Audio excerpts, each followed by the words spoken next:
Ladysmith. Grateful for taking time out of your holiday weekend to worship with us. We hope that you can declare, just as we sang about it, as well with my soul. Maybe you have stuff going on in your life. Most of us do have stuff. Sometimes it's difficult stuff we deal with. But even in the midst of the turmoil, I believe it is well with my soul. Not because I can handle it, but because we have a God that can handle it. So we hope that you experience that wellness in your soul today as we worship together. Again, we're grateful that you're here. If you want to connect with us, there's a tear-off in your bulletin, and we use these for a variety of purposes. First of all, it lets us know if you're a visitor or not, and we don't hound you with anything. We don't follow up with lots of emails or anything like that, but if we can pray for something for you, we're glad to do that. And so there's a spot on there to mark if you're interested in knowing more about our church, or if you have a prayer need. All you need to do is tear that out. You can either drop it off at the entryway where you walked in, or in the offering as it's passed to you later on, but it just gives us a chance to connect with you a little bit. We're in the middle of a series, or getting toward the end of a series called Encounters with Jesus, and we're just looking at simple stories where Jesus encountered different people. If you've been with us, we've had several already, and today we have an encounter, probably a story you haven't heard for a while, but a story you're well familiar with. You probably sang a song about this wee little man when you were a kid, and so we're going to look at the story of Zacchaeus this morning. Again, we're grateful that you're here. We're going to continue on with our worship, and we just trust that you'll leave saying, "It is well with my soul," because you've connected with a God who cares about you.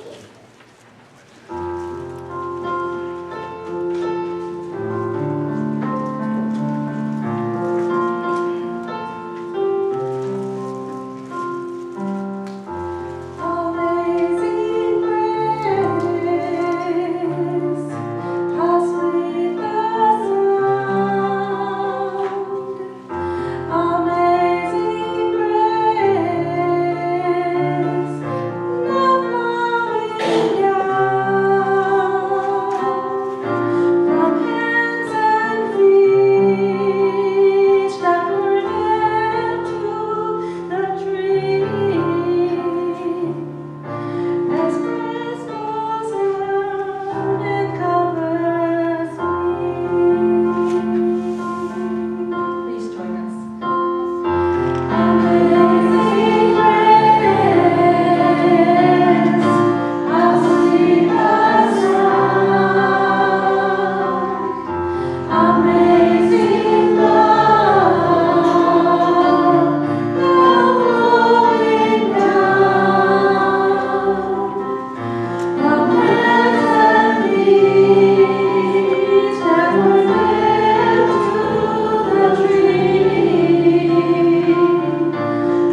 offering, and again, that's more for our members and our visitors. If you're visiting, we don't expect you to jump into the mission that we serve here at church, our mission to share the news of Jesus Christ. And so, but if you're a regular attender, we want you to jump in financially with that decision. We're thankful for those that do. Helps us reach people all across the world. In fact, in June, we're happy to have a missionary from Africa. The Olanders will be with us on Father's Day weekend, and then another missionary we support, Rick Farley from Turkey, will be here preaching that day. And so I think it's just great that we can partner and jump in on this mission that's way bigger than the First Church of Christ or Ladysmith. We can jump in on God's mission, but your offerings are important to help us do that, so we're thankful for that.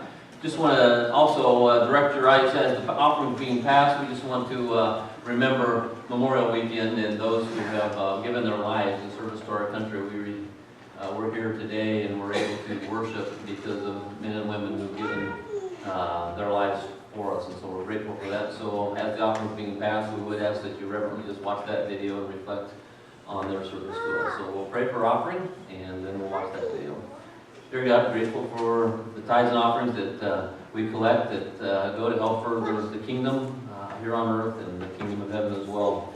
We're grateful that we can partner with some of our missionaries. We look forward to having them visit here in a few weeks. We also look forward to and are thankful that we can reach out into our own community and serve the needs there as well. We pause just to remember those who have given their lives in service to our country, and we are grateful for what that means for us this weekend and the rest of our lives. We pray these things in Jesus' name. Amen. They are more than just names, more than blocks of stone set in rows, more than memories. They are our brothers and sisters, our parents and our children, friends, loved ones, and even strangers who believe that we were worth fighting for, that we were worth dying for.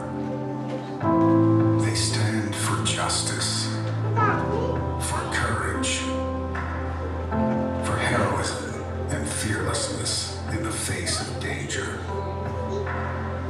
They stand for the brave men and women who selflessly answered the call and gave their very lives for the cause of freedom.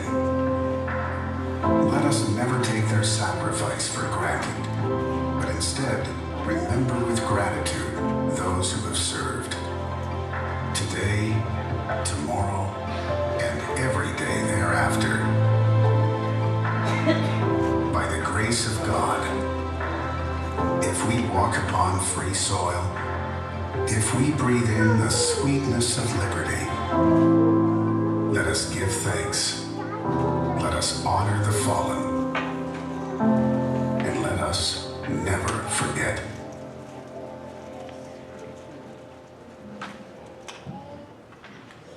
I think it's important that we as a faith community take time and remember to fall on those who have given their lives. I'd like to take a moment and see, do we have any veterans that are here this morning? If you're a veteran here this morning, we'd like to honor you with a round of applause. We'd like you to stand. If you serve our country in any capacity that way, would you stand? And,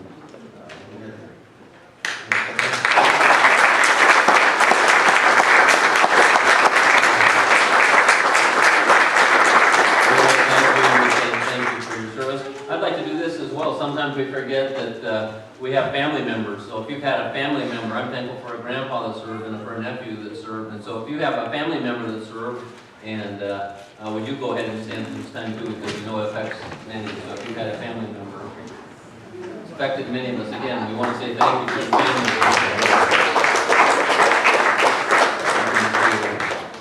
As we reflect on the men and women who surrendered their lives and this Memorial Day weekend, we also reflect on the memorial service that we take each and every Sunday here. And we remember, because we were asked, do this in remembrance of me. Jesus met with his disciples, said, do this to remember me. So each week we have a memorial weekend in some ways where we remember Jesus Christ and his death and his burial and also his resurrection. And so this Memorial Day weekend we want to reflect on the life of Jesus and the sacrifice he made that set us free from sin. And so if you would bow with me and I'd ask you for, anybody is welcome to partake in this communion service.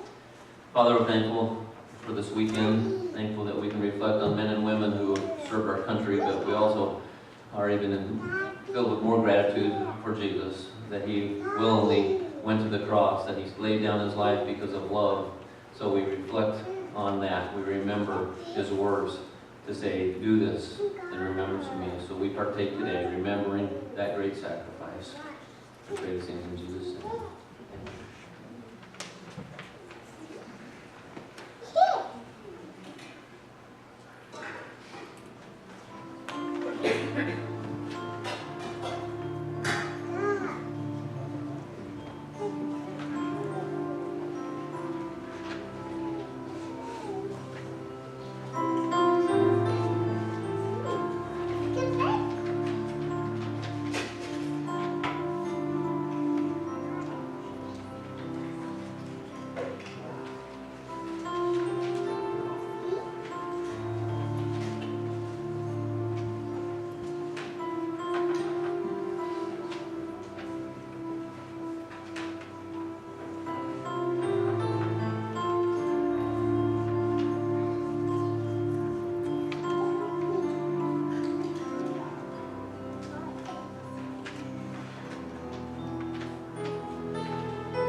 We'd like to tell you that there is Children's Church Day, so if you have a 3-year-old through the 3rd or 4th grade, they can be dismissed to go down for Children's Church.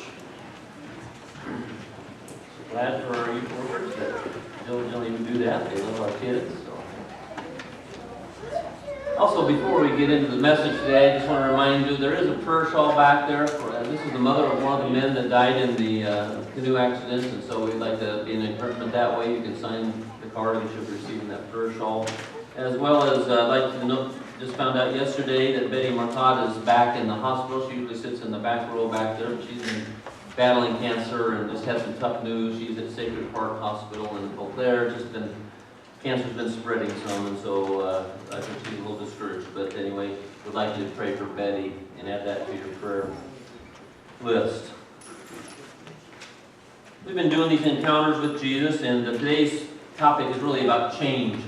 Sometimes we like change, sometimes we don't like change. Churches are notorious for not liking change. We might like change in other areas of our life, but church we sort of like, I grew up with this, I don't want it to change a whole lot, and so we don't like change sometimes. But sometimes change is good. But the truth is, change is going to be a constant all of our lives. I mean, we all change, our families change, our careers often change. People change careers often anymore. It didn't used to be that way, but some work a long time at the same company, but more and more they're bouncing around, changing their careers all the time, so that's changed. Our lifestyles have changed, our goals in life sometimes change, and so change is just one of those constants. As uncertain as life is, you can be certain that change is going to be part of your life. Our world has changed. Think through the technology changes you've seen. If you're a farmer, you can it's changed, just completely changed. If you talk to someone who farmed 50 years ago and someone who farms today, it's just a completely different ballgame. Technology has changed that. Listen to some of these predictions that were made a long time ago. Thomas Watson was the president of IBM in 1943. He says, I think there's a world market for maybe 5 computers. Whoops, missed that one. Another president of a company, the Digital Equipment Corporation, in 1977, he said there is no reason anyone would want a computer in their home. Most of you are carrying a computer around in your pocket or your purse, and we just use them daily. So things change. No one would have predicted that we had these little devices that would change our world the way it has. This was written about from a Yale University management professor in response to a student named Fred Smith, and he proposed an overnight delivery service. He said, the concept is interesting and well-formed, but in order to earn better than a C, the idea must be feasible. The student, Fred Smith, went on to found Federal Express. The teacher said it's not feasible. Now it's just a part of our life. We change things. So much changes. I mean, look at your high school graduation picture. Things change. I was going to show you mine. It's changed a lot since 1979. Yikes. Sounds like a long time ago. We change, our bodies change, we change, everything's changing all the time. And so today we're going to look at change. But if we had to sum up the word, what the church should be about in 2 words, it should be about changed lives. That's why we exist. We don't exist so we can paint our walls and fix our house, fix our carpet, and do all these things that we have to do sometimes. We're about changed lives, we're about people. And that's what the church should be about, changed lives. Not physical changes we're talking about today, but spiritual changes. We're going to use a familiar story, one that I'm sure that most of you have heard, if not all of you. It's a familiar story, but probably one we haven't visited for a while. An encounter that Jesus had with a man, and this man's life was changed because of this encounter. Isn't it amazing how Jesus can change lives? That's my goal on these Encounters with Jesus series, is not to focus on the person, but it's to focus on the person of Jesus. Jesus is the hero in every one of our stories we've had so far, and Jesus is the hero today. But this story today is about changed lives. In order to introduce it, I just thought it'd be fun. Some of you will get this song, some of you won't. It was from a few years back, but maybe you'll remember Randy Newman's song.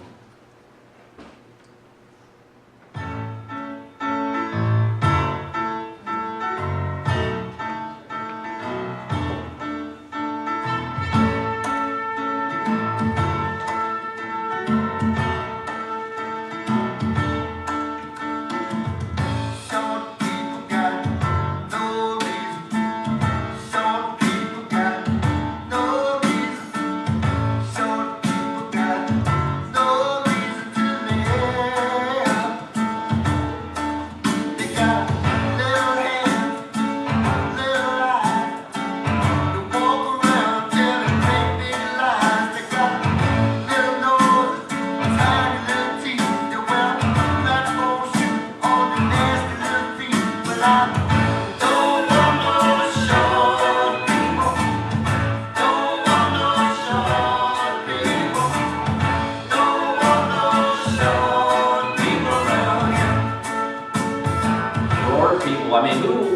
the inspiration for that song? I mean, come on, you know, it's like, is there any song more politically incorrect?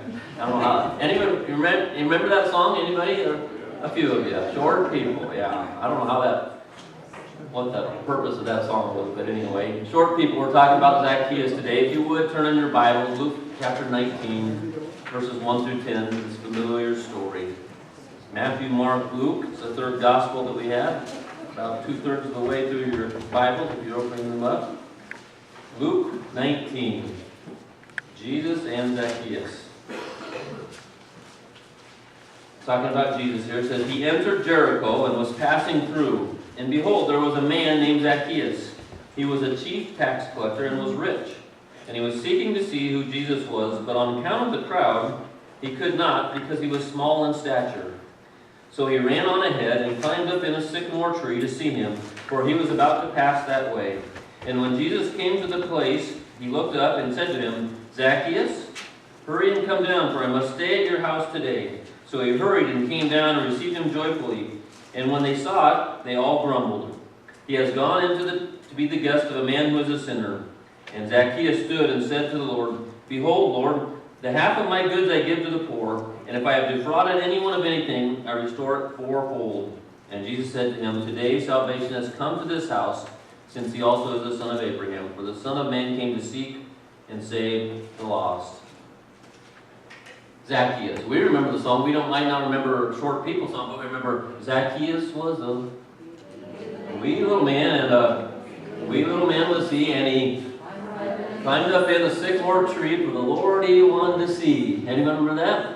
And as the Savior passed that way, he looked up in the tree. This is the best part of the song. And he said, Zacchaeus, you come down, for I'm going to your house today. For I'm going to your house today. In our story today, it doesn't seem like Zacchaeus had any intention of all of being able to talk to Jesus. He just wanted a glimpse. All he wanted to do was see Jesus. Jesus had been healing, he's going through Jericho, and the word gets out, just like it does today in a small town especially. Word gets out, people want to know what's going on, and they check things out, and that's what's going on. Zacchaeus had heard about Jesus, he wanted a glimpse, but because he was short, the Bible says he was short. In fact, scholars said, as I studied for this, that he was one of the shortest of all. I mean, he would have been very, very short, and so he climbed up in the sycamore tree because he just wanted to catch a glimpse of this man named Jesus. Zacchaeus had some strikes against him, and we sort of battle some of the same things he probably does. Sometimes we try to find our identity in the way we look, in our appearance. We get concerned about the way we look, and do we have the right clothes, do we have the right look, and the better we look, the more we feel affirmed by others, the more we feel accepted by others, the more our worth is in our eyes. And so we get pretty concerned about our appearance.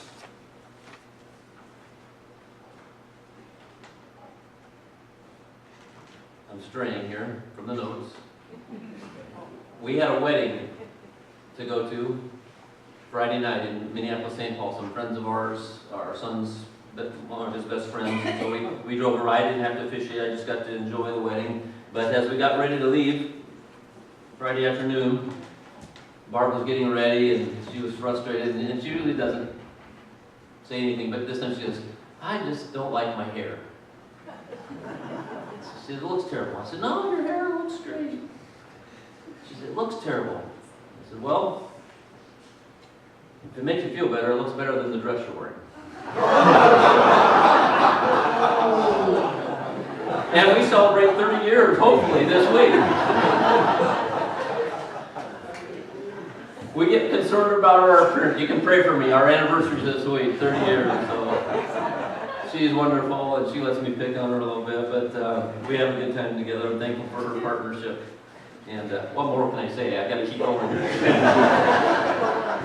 Well, we put a lot of stock in the way we look, and we will look just right, and we're judged sort of on our appearance. And so Zacchaeus probably had a strike against him. Sometimes short people get a bad rap, and he might not have been pleased about that. So also, we find our identity sometimes by what we achieve. Not only by our appearance, but what we achieve. And what we have accomplished, and we try to break records, and we try to do better. And those are noble things sometimes, but the truth is, someone's going to outdo us at some point in time. But we find our identity sometimes in our successes, and we, the better athlete I become, and we get built up, but as you know, you aren't an athlete all your life most of the time. I love sports, but I can't do them the way I used to. And so all of a sudden, if I wrap my identity up in my achievements, whether that's running a business or whatever, singing or whatever it is, those things change. Sometimes we find our identity on how others think of me. If they approve of me, then I'm good. And I'm concerned about what others think. Am I well liked? If I'm well liked, I must be okay in their sight. Sometimes we find our identity in what we own and being affluent and what we have, and we feel like if we can buy this car or this house, then I've arrived, and my in-laws will think I'm doing the right thing, or my coworkers will accept me, and we get caught up in all the stuff. And so we have these standards. The problem with those standards, and sometimes we wrap up our identity, is they change all the time. They're ever changing. I mean, someone's going to break your record. Someone's going to do more than you.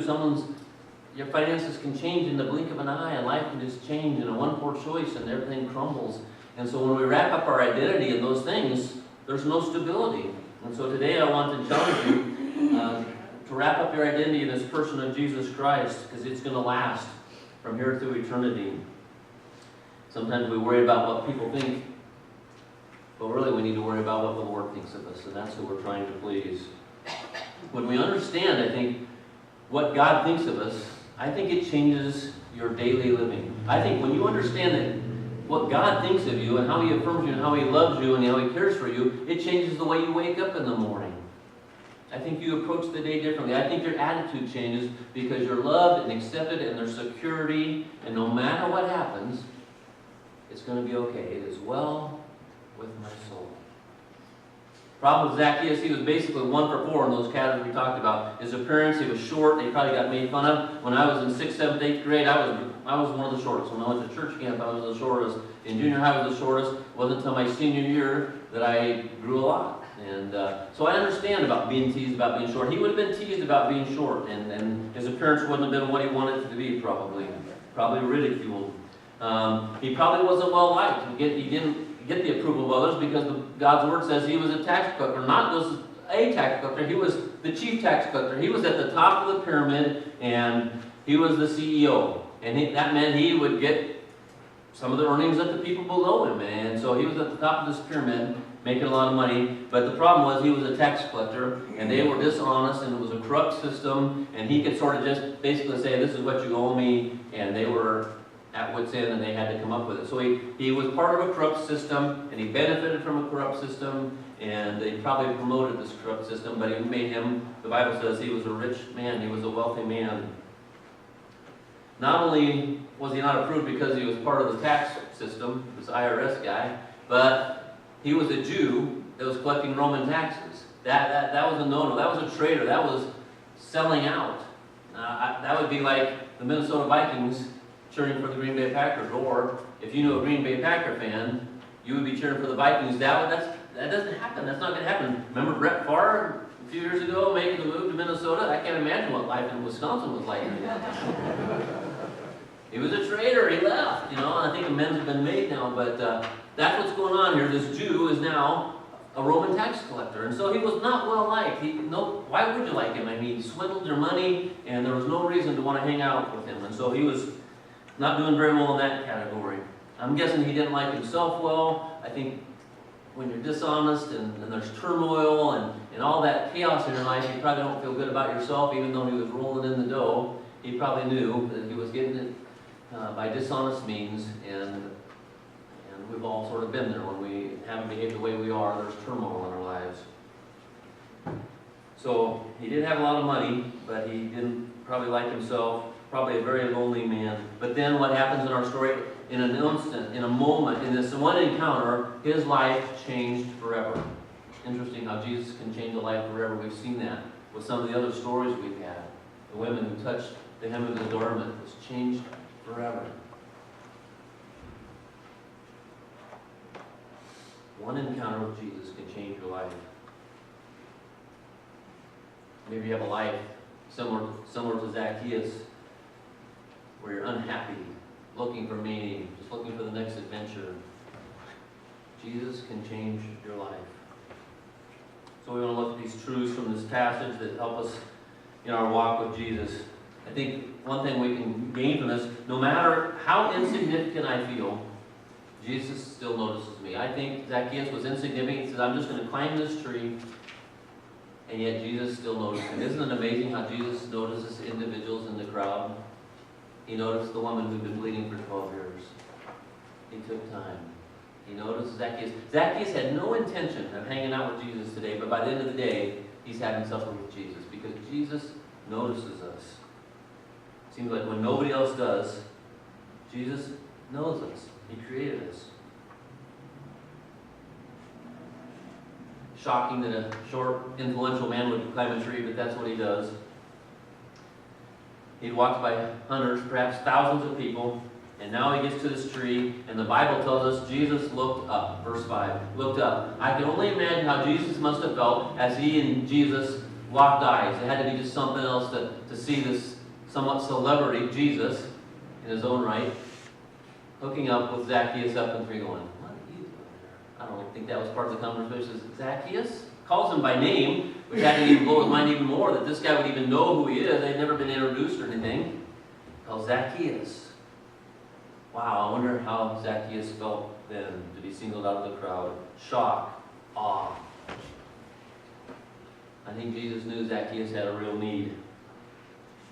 I think Jesus knows where you're at today too, and whatever need you have, I think Jesus is well aware of it. You might not be up a tree, but perhaps you're up a creek.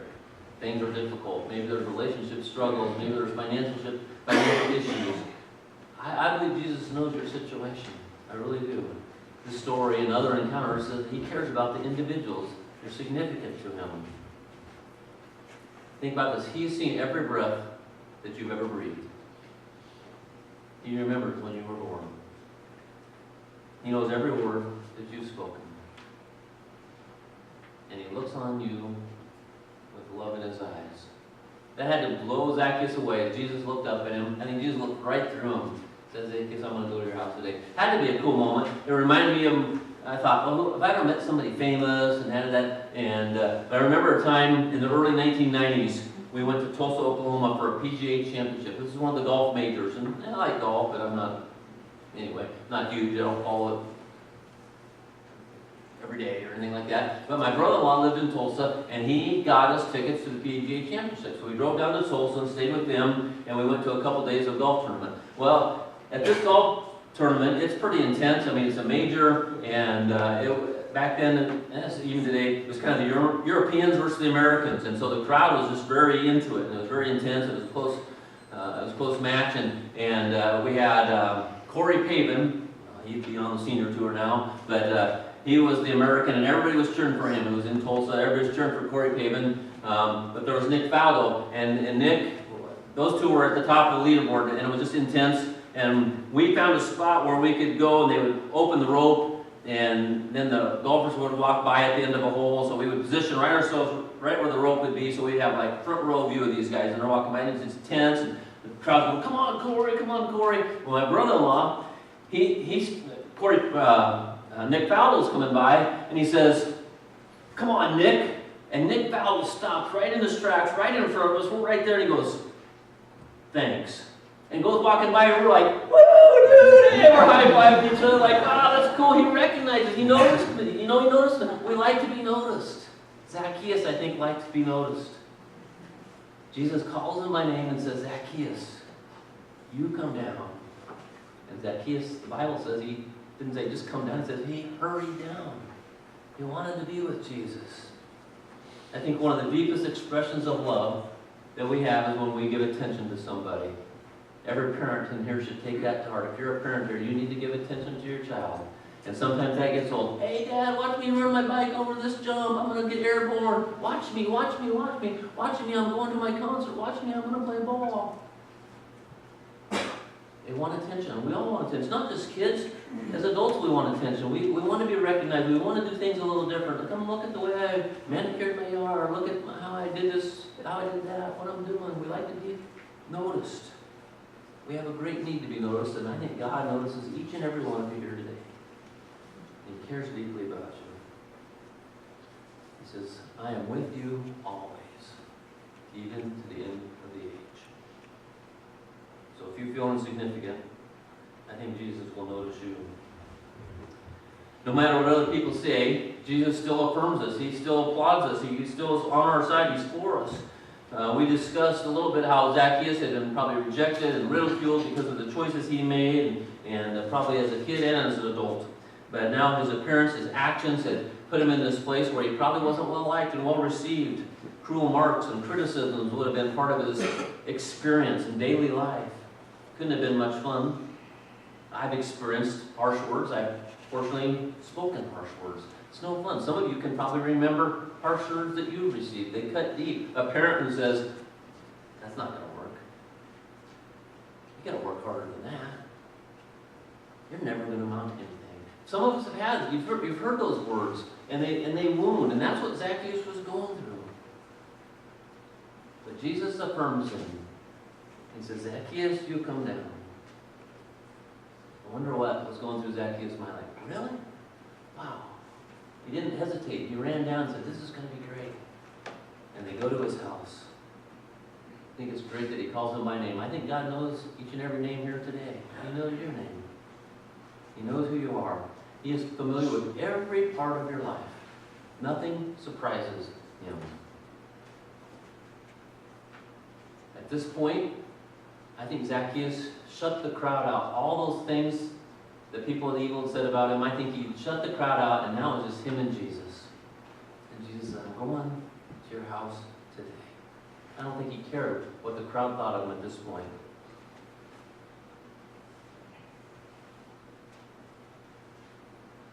All that mattered to him was what Jesus thought.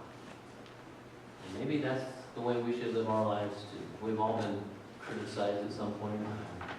It happens. But we're here to please Jesus, and we should listen to his voice and what he says about us rather than what the critics say about us.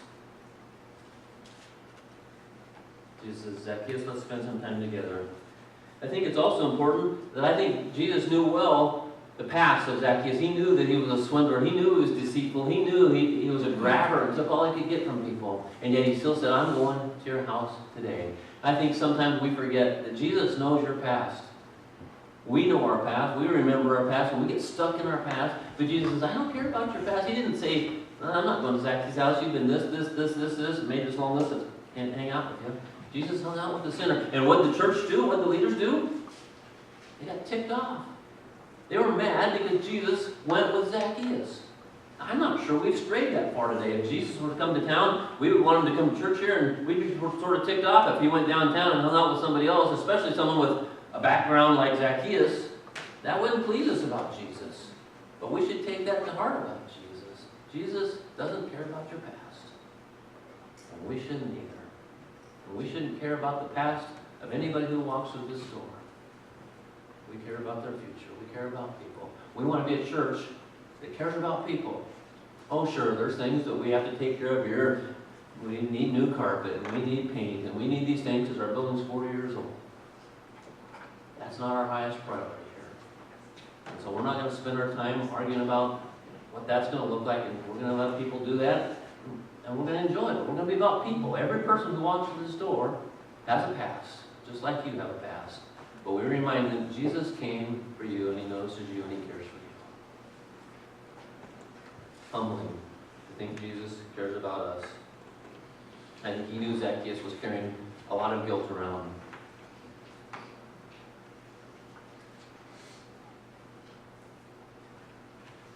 So Zacchaeus and Jesus meet up in his house. Who knows what that conversation was like? Had to be thrilling probably for Zacchaeus.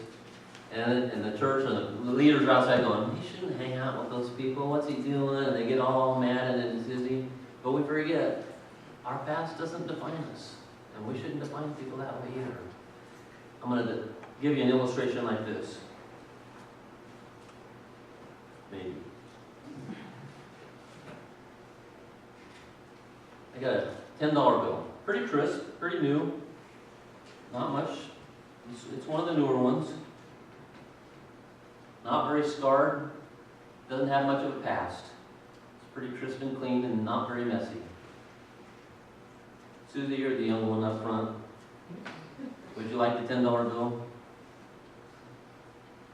Don't think too hard. That's a pretty easy question. Would you like the $10? It's shiny, it's nice and new, it's clean. I know you do. Guess what? It's not shiny and new and clean anymore. It's wrinkled and crumbling, it has scars, and it's all messed up.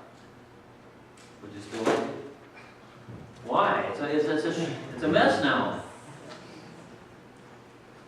Of course you want it, because it still has value. Even with it being wrinkled and scarred and messy, it has value. And that's what Jesus says to us. He says, I don't care about your past. I don't care how scarred and how messed up your past has been.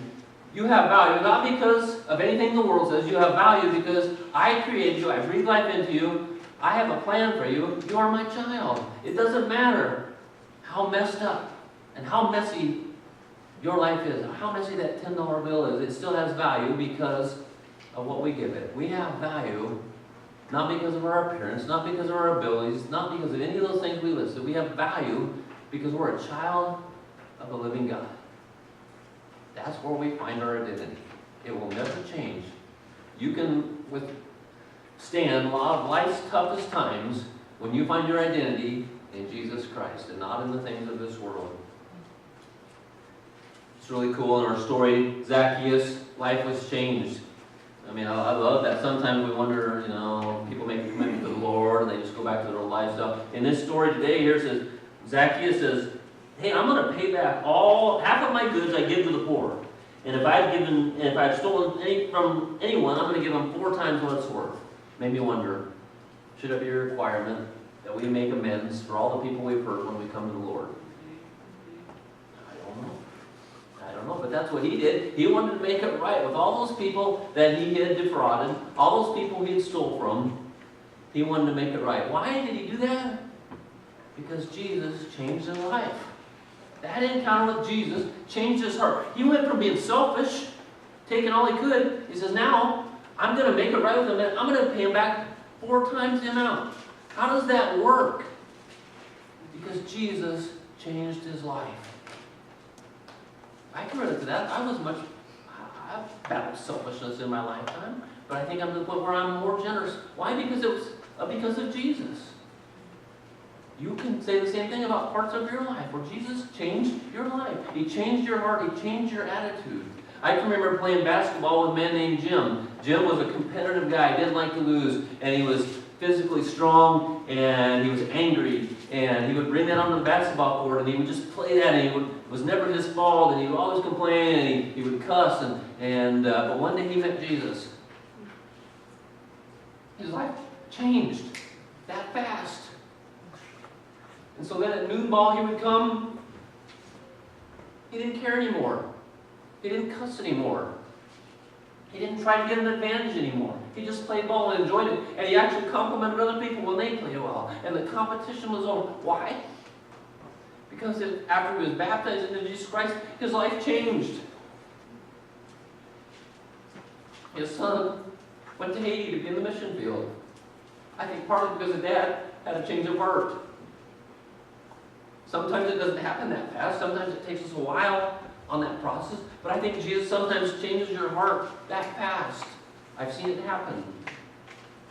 He went from being angry and no fun to be around into a sensitive, fun man. Because his heart was changed by Jesus Christ. Zacchaeus was the same way. His heart was changed. So we started our message today talking about change. Jesus Christ can change our life. Some of you are testimonies how Jesus Christ changed your life. You look through a different lens now because you've made a commitment to Jesus Christ. If you've never made that commitment, we would encourage you to explore that because we believe Jesus Christ changes lives. And there's people in this room that would give testimony. How do you know if you're a follower of Jesus? Your attitude changes. Your goals change. What you strive for changes. That's partly how you know you've made a commitment to Jesus Christ. So today, if you feel insignificant, I believe Jesus notices you. If you're worried about what other people say, Don't worry about what other people say. We worry about what Jesus says about you. He says, I love you and I care for you. I don't care that you're wrinkled. I don't care about those things. I value you because I breathed life into you at birth. You say, hey, you don't know all the struggles I've had. Jesus knows your struggle. And he cares for you. He doesn't matter. He doesn't care if you're a crinkly $10 bill or a shiny $10 bill. In his eyes, you're priceless.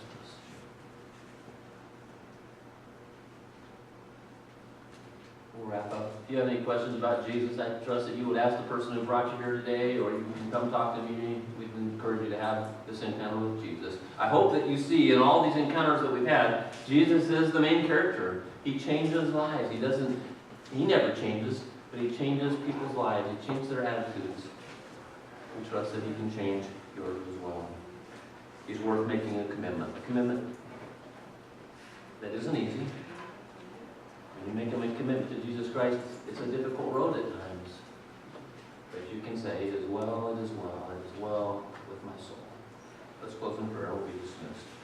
Thank you, God, for these simple stories, these stories that we sang about when we were kids and we read occasionally. Perhaps it's been a while since we looked at this story of a changed man named Zacchaeus. Thank you that you had this encounter with him, that you were able to connect with him, and he was open to hearing more about you. And wow, his life just changed in an instant, in a moment. We're so grateful for that. Thankful that you can change lives. Thankful that you've changed our lives, because at some point in time, many here have made that commitment to follow you, to be baptized, to walk this life with you.